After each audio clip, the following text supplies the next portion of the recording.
Bonjour à tous et bienvenue dans cette deuxième partie du chapitre 3 des intérêts composés. Nous avons vu dans la vidéo précédente que l'actualisation est d'une grande utilité pour les calculs relatifs à l'équivalence des capitaux ou des effets. La définition de l'équivalence que nous avons donnée dans le cadre des intérêts simples, que deux ou plusieurs capitaux sont équivalents si leurs valeurs actuelles à une date donnée sont égales, reste valable pour le cas des intérêts composés. Ça veut dire un effet payable dans un an et un autre payable dans 2 ans sont équivalents si, ramenés à une même date, ils ont les mêmes valeurs actuelles. D'accord? Par exemple, supposons qu'on est devant deux formules pour payer un objet. Payer 1000 dirhams immédiatement ou payer 1200 dirhams dans un an, la première idée qui nous vient en tête, c'est que on paye 1000 dirhams parce que c'est moins cher. Alors que c'est faux. On ne peut pas comparer les 1000 qui sont payables aujourd'hui avec les 1200 qui sont payables dans un an. Pour comparer, il faut que les sommes soient payables à la même date. Retenez ça très très bien. C'est la base de tous les calculs relatifs à l'équivalence. Pour comparer et pour pouvoir remplacer, il faut ramener tous les capitaux à la même date. D'accord? Donc ici, pour notre exemple, on considère la date D comme date d'équivalence, c'est-à-dire la date à laquelle on veut vérifier si les deux capitaux ici sont égaux. Donc là, on veut vérifier si un capital C1 payable dans N1 années, par rapport à la date d'équivalence, est équivalent à un autre capital C2 payable dans N2 années. C'est-à-dire, on veut vérifier si nous pourrons remplacer C1 par C2 sans perdre, sans gagner. C'est-à-dire, ils sont équivalents. D'accord? Ce remplacement est possible si et seulement si la valeur de C1 à la date d'équivalence est égale à la valeur de C2 à cette même date. Et donc, on écrit à la date D, les capitaux C1 et C2 sont équivalents si et seulement si C1 fois 1 plus I à la puissance moins N1, c'est-à-dire la valeur de C1 avant N1, est égale à la valeur de C2 avant N2 années. Le principe est le même si on veut remplacer plusieurs capitaux par un seul. Il suffit que la valeur actuelle du nouveau capital ou du nouvel effet soit égale à la somme des valeurs actuelles des autres effets. Ça veut dire on a un effet payable dans un an et un autre payable dans 2 ans. On ne veut pas attendre 2 ans, on veut les remplacer par un seul effet payable dans un an. Qu'est-ce qu'on fait? Là, on est devant 3 capitaux. Il faut les ramener à la même date et comparer la somme des deux que je veux remplacer par la valeur actuelle de l'effet de remplacement. D'accord? Et là, une particularité très importante des intérêts composés est que si deux capitaux sont équivalents à une date, ils le sont pour toute autre date. C'est-à-dire, s'ils sont équivalents à une date D, ils sont aussi équivalents à toute autre date avant ou après la date D. D'accord? Une règle qui est très importante et qui n'est pas valable pour le cas des intérêts simples. Si vous faites vous prenez un exemple et vous actualisez à valeur à intérêt composé et à intérêt simple, vous allez voir que la date d'équivalence dans le cas des intérêts simples, elle est unique. Mais pour les intérêts composés, si les effets sont équivalents à n'importe quelle date, alors ils sont toujours équivalents, quelle que soit la date. Donc là, vous avez deux exemples d'application. Le premier, pour un simple calcul de la valeur actuelle d'une somme future, et le deuxième, sur cette question d'équivalence des capitaux ou des effets. D'accord? Donc, le premier exemple, quel capital faut-il placer aujourd'hui au taux de 6% à intérêt composé pour obtenir une valeur de 50 000 dirhams dans 3 années? Quelle est la somme que je dois placer aujourd'hui pour obtenir 50 000 dirhams après 3 années? Donc là, vous vous rappelez de l'expression de calcul de la valeur acquise? Nous avons dit que Cn égale C0 fois 1 plus I à la puissance n. Et nous avons dit qu'il contient 4 éléments qui sont des variables. Cn, C0, I et n. À chaque fois, vous avez 3 éléments et vous devez chercher la 4e variable. D'accord? Donc là, vous avez le Cn qui est le C3, le capital après 3 années. Vous avez le n qui est égal à 3 et vous avez le I qui est égal à 6%. Et vous cherchez l'élément qui reste, c'est C0. Quel est le capital aujourd'hui qui permettrait d'obtenir une valeur de 50 000 dirhams après 3 années? Le deuxième exemple, c'est un magasin qui propose 2 formules de paiement pour une certaine marque ou certains modèles d'ordinateur. Vous avez la possibilité entre payer 7 000 dirhams immédiatement ou payer de traite 3 700 dans un an plus 3 900 dans 2 ans. D'accord? Le premier réflexe, comme tout à l'heure, c'est de dire 3 700 et 3 900, la somme c'est 7 600.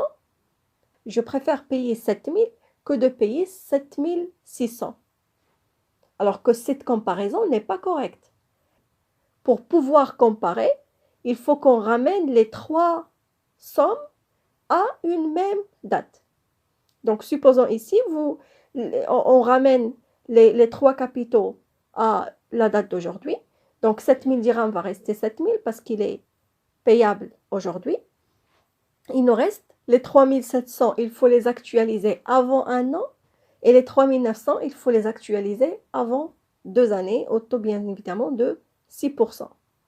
Et contrairement à notre premier réflexe, si on calcule la somme des valeurs actuelles de 3 700 et 3 900, nous allons trouver qu'elle est inférieure à 7 000 dirhams. Et pour cet exercice, vous allez trouver que c'est la deuxième formule qui est meilleure. Nous passons maintenant aux notions des taux proportionnels et taux équivalents. Nous avons dit que la période de capitalisation, c'est-à-dire de calcul des intérêts, est généralement annuelle dans le cas des intérêts composés. Mais parfois, il est utile de pouvoir calculer des taux de durée plus courte, des taux semestriels, trimestriels ou mensuels. Donc, il faut pouvoir passer d'un taux à un autre. Si j'ai un taux annuel, il faut que je puisse calculer un taux semestriel, un taux mensuel, ainsi de suite. La première idée à laquelle on pense est basée sur la proportionnalité.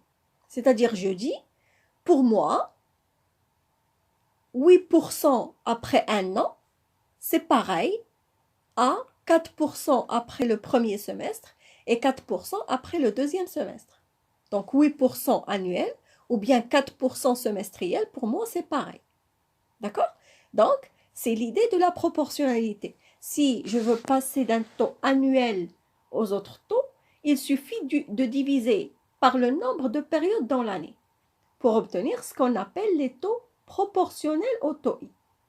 Ainsi, le taux semestriel, j'ai combien de semestres dans l'année? J'ai 2. Donc, pour obtenir le taux semestriel, je divise le taux annuel par 2. Pour obtenir le taux trimestriel, j'ai combien de trimestres dans l'année? On a 4. Donc, le taux trimestriel, c'est le taux annuel sur 4. Pareil, le taux mensuel, c'est le taux annuel divisé par 12. Mais la question que je me pose, est-ce que la valeur acquise que j'aurai à la fin de la durée de placement est la même. C'est-à-dire, est-ce que 8% annuellement va me générer la même valeur acquise que si on calcule les intérêts semestriellement. Donc, c'est l'objectif de cet exemple. Calculer la valeur acquise d'un placement de 20 000 dirhams placé pendant un an au taux annuel de 8%. Donc, je place 20 000 dirhams pendant un an au taux de 8%. Et je veux comparer ce résultat avec le cas où je calcule avec le taux trimestriel proportionnel. Donc, un an, c'est 4 trimestres. Ça veut dire calculer avec le taux annuel une seule fois par année ou calculer 4 fois avec le taux trimestriel, on va comparer est-ce qu'on aura la même valeur acquise. Alors, calculons la valeur acquise une seule fois après toute l'année. C1, c'est C0 fois 1 plus le taux annuel à la puissance 1. C'est une seule année. Donc, 20 000 dirhams fois 1 plus 0,08, donc 1,08, c'est 21 600. Maintenant, toujours pour la durée de placement qui est un an, mais je calcule cette fois-ci avec le taux trimestriel. Je calcule les intérêts chaque trimestre. Je commence par le calcul du taux trimestriel proportionnel. J'ai un taux annuel de 8%, donc IT, on a 4 trimestres dans l'année, donc je divise le taux annuel par 4, c'est 2%. Donc, le taux trimestriel proportionnel au taux annuel de 8%, c'est 2%. Après un an, si je calcule les intérêts trimestriellement, j'aurai C4, 4 trimestres, c'est C0 fois 1 plus IT à la puissance 4, c'est 20 000 fois 1 plus 0,02 à la puissance 4, c'est 21 648. Ce qu'on remarque, c'est que la valeur acquise n'est pas la même. Pourquoi? Parce que tout simplement, on calcule avec un mode d'intérêt composé. Qu'est-ce que cela veut dire? On a dit que cela implique que les intérêts sont capitalisés. C'est-à-dire à la fin du premier trimestre, je rajoute les intérêts au capital initial. Et les intérêts calculés pour le deuxième trimestre, ils seront supérieurs parce que le capital, il est supérieur. Ainsi de suite. Et c'est normal que la valeur acquise sera supérieure au cas où on calcule une seule fois sur le capital initial à la fin de l'année. Et donc, pour être indifférent entre, par exemple, 8% à la fin de l'année ou 2% à la fin de chaque trimestre, l'essentiel pour moi est que, à la fin de la durée, je me retrouve avec la même valeur acquise. Donc, il faut qu'on cherche des taux qui donnent la même valeur acquise.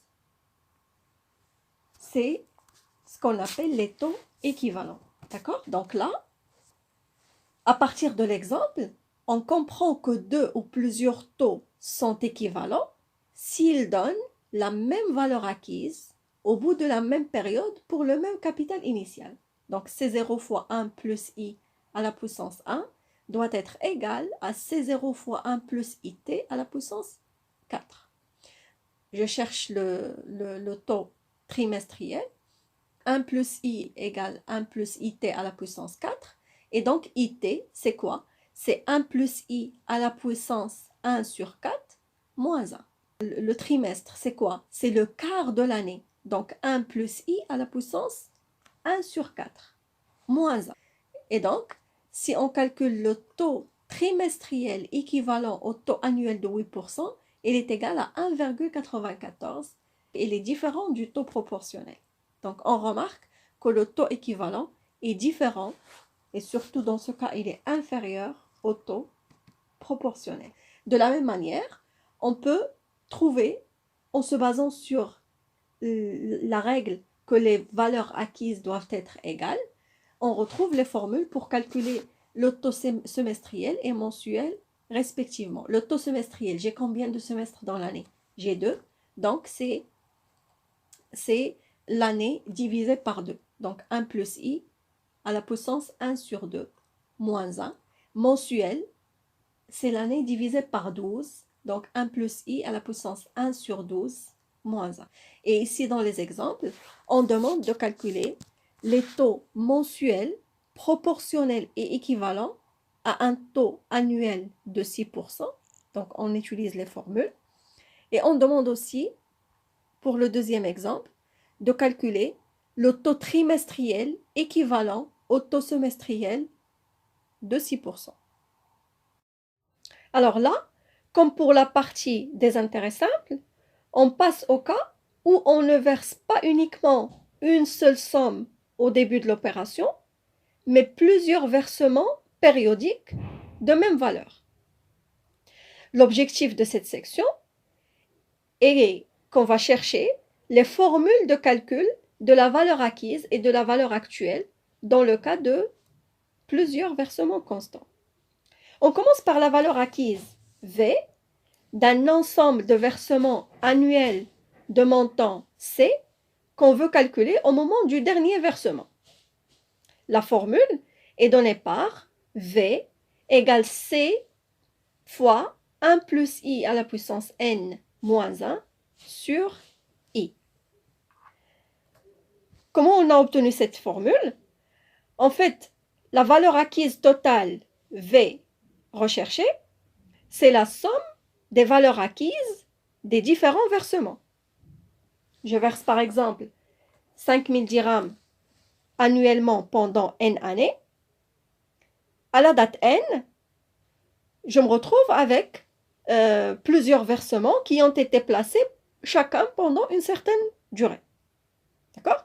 Par exemple ici, le premier versement C, il a été placé pendant N-1 années, c'est-à-dire il a produit les intérêts N-1 fois. Regardez, le premier montant des intérêts a été calculé à la fin de la première année, le deuxième montant des intérêts à la fin de la deuxième année, ainsi de suite. Et donc, le début de l'année N, c'est la fin de l'année N-1. Donc, il a été placé une fois, deux fois, jusqu'à N-1 fois. Donc, il a généré les intérêts N-1 fois.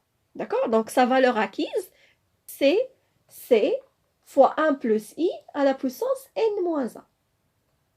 Le deuxième versement, le deuxième C, il a été placé pendant une fois, deux fois, etc., jusqu'à N-2 fois.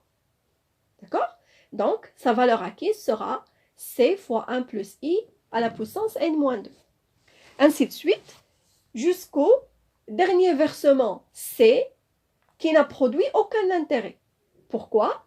Parce qu'on récupère la valeur acquise V au moment du dernier versement. C'est-à-dire, une fois on verse la dernière somme, on récupère la valeur acquise. Et donc, il reste C.